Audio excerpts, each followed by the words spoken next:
Hi everybody, I got a couple of boxes in the mail today. Thought I'd open them together with you. Just a little backstory on these.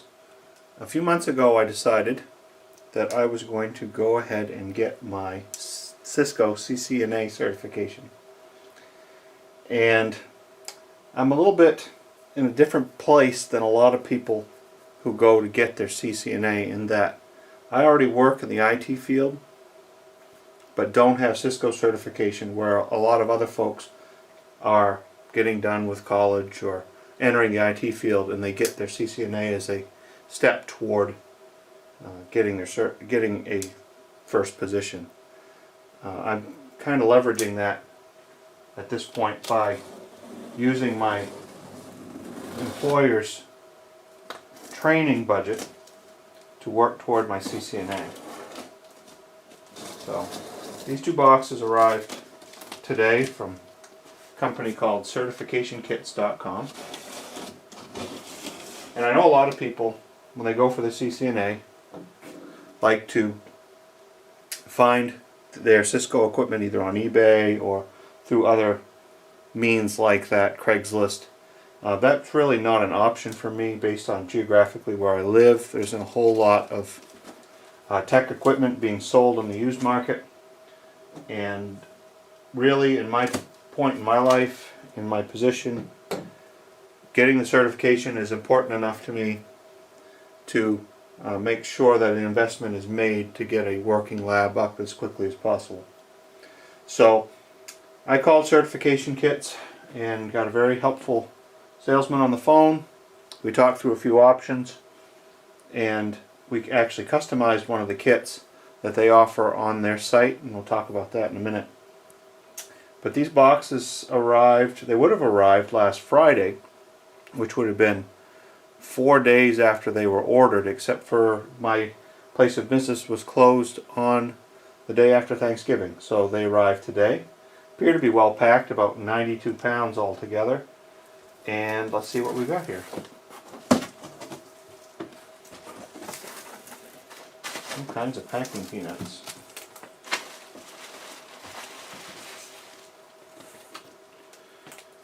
WIC 2AS. And here's another reason why I was very happy to go with a kit not manufacturer, but a kit that was put together by a company, in that included with the kit are lab workbooks, nice little laminated cram sheet,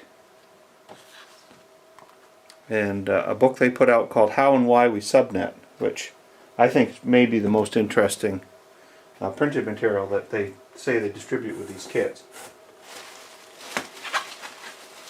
Okay, now we've got some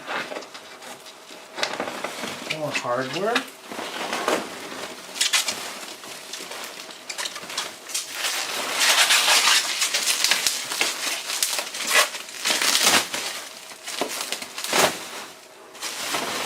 Here we have this 2800 series router. This is a 2811. And this is going to form this is going to be the router of choice for my CCNA rack.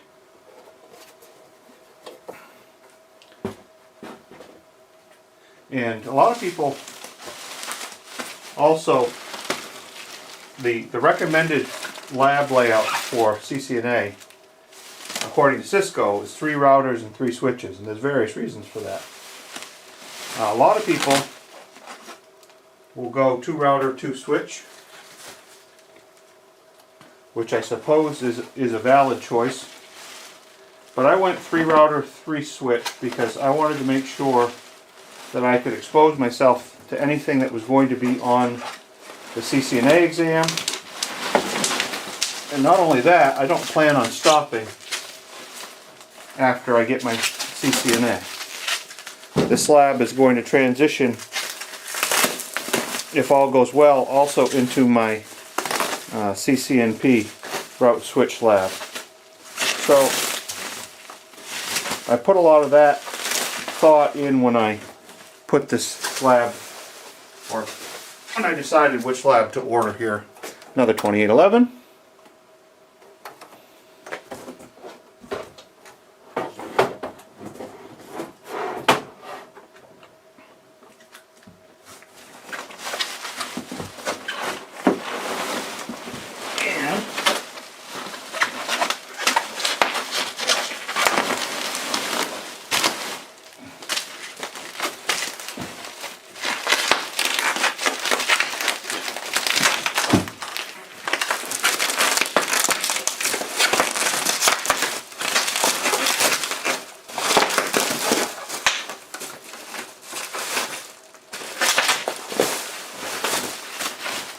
What do you know? Another 2811. So those are the three switches for three routers rather for my lab.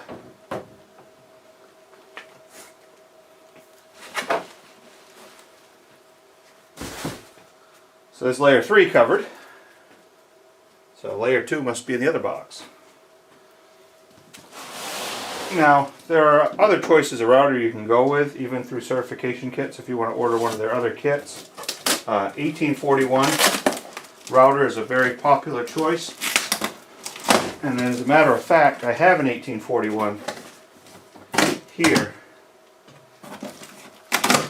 But the thing about the 1841 is that it needs to be, most 1841s need to be upgraded, both RAM and flash storage, to be able to run the latest iOS. And that was another big thing for me, is that I wanted to be able to run iOS 15. And I would not have been able to do that on some equipment that I was looking at, but choices made here to do that. Kind of inception here. UPS inside UPS.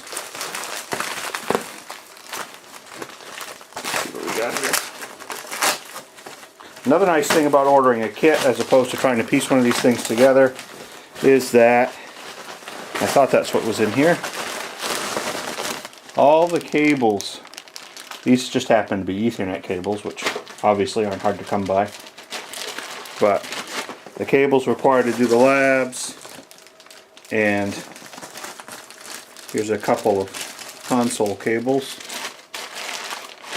are included. So not a lot of thinking required there.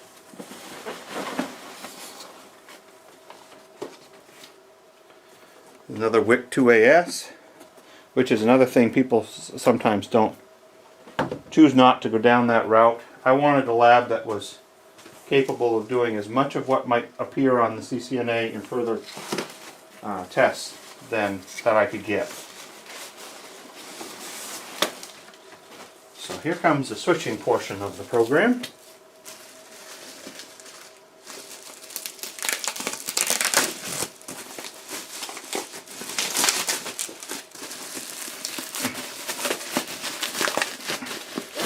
These are all well wrapped and very clean.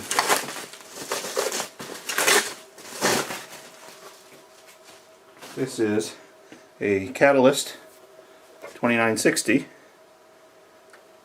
48 port switch, and a lot of people go with 2950. Again, I wanted the latest iOS, so went with 2960.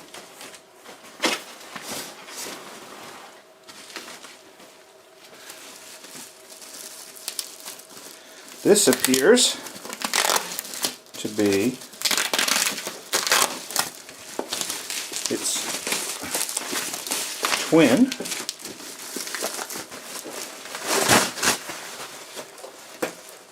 and it is Cisco 2960. Now the kit that I was looking at originally came with three 2960s and three 2811s. The person I spoke to at Certification Kits made a suggestion based on what I had told him about my certification route that I think was a very good one, in that instead of committing myself to only layer 2 switches in my kit, that I should upgrade, and they do this piecemeal, should upgrade one of the switches to a layer 3 switch, which is what I did. And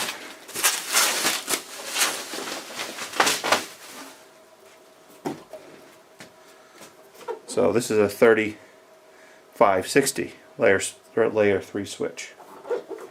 So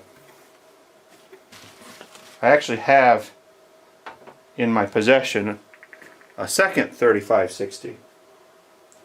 So with the second 3560 and upgrading the 1841, I'll be able to do 4 switches, 4 routers, and be able to do the CCNP level labs when I get to that point.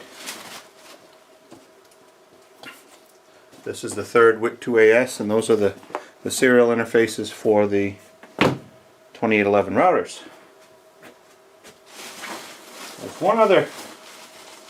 There's a couple more things in here.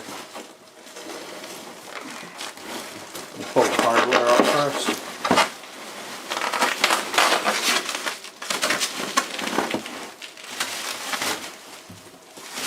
There's one other choice I made. It was actually kind of made at the last minute, in that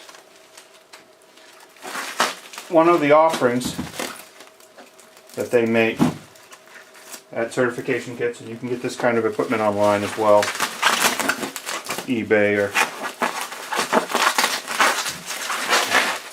any place where used Cisco gear is sold, is an access server. Basically, this is another router, and the sole purpose of this router is to provide serial ports. See, this is a 2500 series, which is an obsolete router, long obsolete according to Cisco, but it has this async 1 through 8 port on the back, which allows it to, it has 8 asynchronous serial ports which connect to the console ports on these switches. So, and routers. So it also has a very old style network port on it, the AUI port rather, and with a AUI to Ethernet transceiver you can connect this to a standard Ethernet network and basically telnet into any of your pieces of hardware remotely. This is important to me because this lab is actually going to be set up in my basement rack. I'll show that at some point. But I'm fortunate enough to have the space in my basement for a 45U rack, full tower. Currently has a virtualization server and some other pieces of networking equipment in it. And it will, and my media server. I'm going to reconfigure that rack in part to hold this lab, including the additional 3560 and the 1841 that I have once I get that upgraded. So that's the main part of the lab. There's still one more bag in here.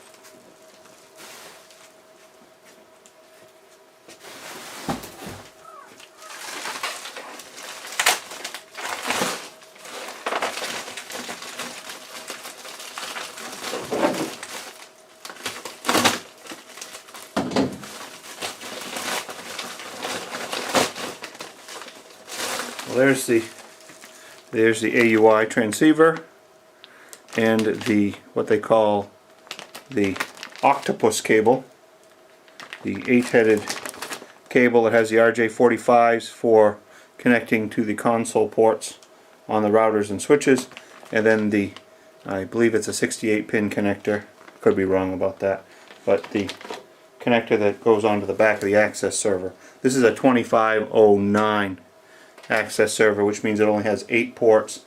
There's a very similar one, the 2511, that has 16 ports. So it basically has two. It takes 2 of those 8-way cables. Oh, I forgot about these. Now, another thing that you run into, especially when buying used equipment, is all the accessories that you need to rack mount these things. And I'm not going to take all this stuff out of the bag, but these are all the rack mounting brackets for all of this hardware. And I did have to pay additional for these. They don't include them in the base price for the routers and switches, but I have them all and they all match the gear that I have. So instead of scrounging up all these parts, and that, you know, that's really, that was the road that I started down when I decided I was going to get certified. It's like, I have some IT friends, I have some IT friends that even runs a fair bit of Cisco equipment in production, and I can probably get a CCNA lab up. And I just had a really hard time getting a hold of the equipment. So the more I thought about it, the more I said to myself, if you really want to get this done and do it right, get the hardware that you need so that you can get it done. So thankfully I have a employer that provides for training on a yearly basis, and I was able to take some of those resources and use them towards putting this lab together. So in a future video I'm going to show you this lab installed in the rack and talk a little bit more about how I plan to attack CCNA and possibly further certifications once I get that far down the road. But until then, thanks for watching.